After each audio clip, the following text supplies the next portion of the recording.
সৰু পথাৰৰ শংকৰদেৱ শিশু নিকেতনত আজিৰে পৰা তিনিদিনীয়াকৈ আৰম্ভ হৈছে ৰূপালী জয়ন্তী সমাৰোহ অনুষ্ঠান।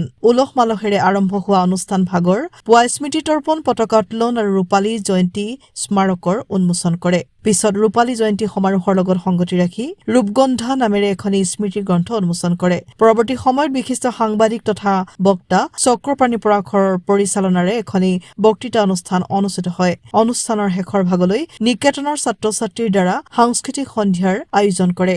আমাৰ পুৱা আমি বন্তি প্ৰজ্বলনেৰে যিটো আমাৰ নিকেতনৰ এটা নিয়ম, বন্তি প্ৰজ্বলনেৰে আমাৰ কাৰ্যসূচী আৰম্ভ হৈছে আৰু তাৰপিছতে আমাৰ পতাকা উত্তোলন হৈছে, স্মৃতি তৰ্পণ হৈছে, শ্বহীদ তৰ্পণ অনুষ্ঠানটো হৈছে আৰু আমাৰ ৰূপালী জয়ন্তীৰ যি স্মাৰক, সেই স্মাৰক উন্মোচন কৰা হ'ল।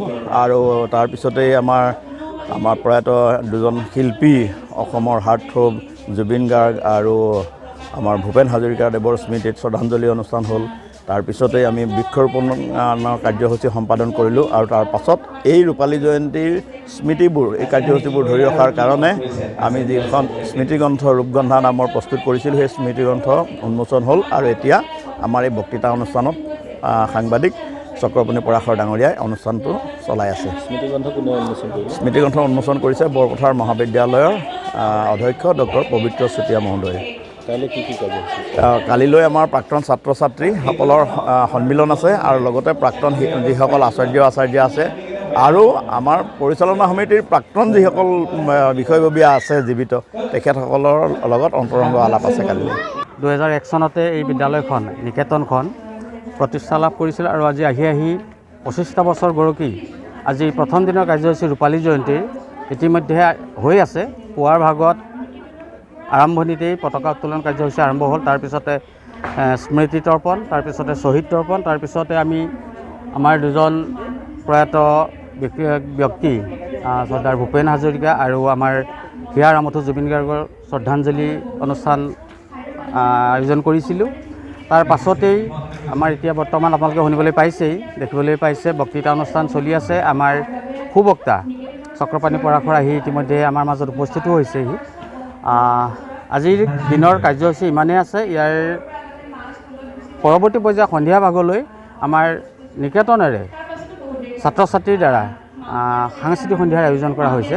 আৰু তিনিদিনীয়া যিহেতুকে কাৰ্যসূচী, কাইলৈৰ ভাগত আছে প্ৰাক্তন ছাত্ৰ ছাত্ৰীসকলৰ সমাৰোহ আছে আৰু সন্ধিয়া ভাগত দিনৰ ভাগত আছে প্ৰাক্তন ছাত্ৰ ছাত্ৰীৰ সমাৰোহ আৰু প্ৰাক্তন আচাৰ্যা আৰু প্ৰাক্তন পৰিচালনা সমিতিৰ যিসকল বিষয়ববী আছিলে তেখেতসকলৰ বৈঠক আছে। আৰু সন্ধিয়াৰ ভাগত আমাৰ প্ৰাক্তন ছাত্ৰ 3গৰাকী আছে, তেখেতলোকে সাংস্কৃতিক সন্ধিয়াৰ মুখ্য আকৰ্ষণ আছে। আৰু পৰহিৰ ভাগলৈ দিনৰ ভাগতো তেনেকৈ মুকলি সভা আছে আৰু সন্ধিয়াৰ ভাগত নিকেতনৰে ছাত্ৰ ছাত্ৰীৰ দ্বাৰা কৰা এখনি কুৰু সন্ধ্যা নামৰ ভাওনা প্ৰদৰ্শন হ'ব।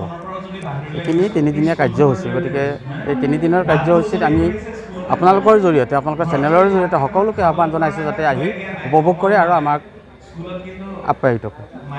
মূল পতাকা ভাগ কোনে উত্তোলন কৰিলে? মূল পতাকা ভাগ আমাৰ সৰুপথাৰ মহাবিদ্যালয়ৰ প্ৰাক্তন অধ্যক্ষ সিদ্ধেশ্বৰ বৰাদেৱে কৰিছে। যিহেতুকে আমাৰ ৰূপালী জয়ন্তী উদযাপন সমিতি তেখেত সভাপতিৰ দায়িত্বত আছে আৰু সেই সভাপতিদেৱে তেখেতে আমাৰ মূল পতাকা ভাগ স্মৃতি তৰ্পণ আমাৰ নিকেতনৰ পৰিচালনা সমিতিৰ স্থায়ী সভাপতি সূৰ্য গগৈদেৱে কৰিছে।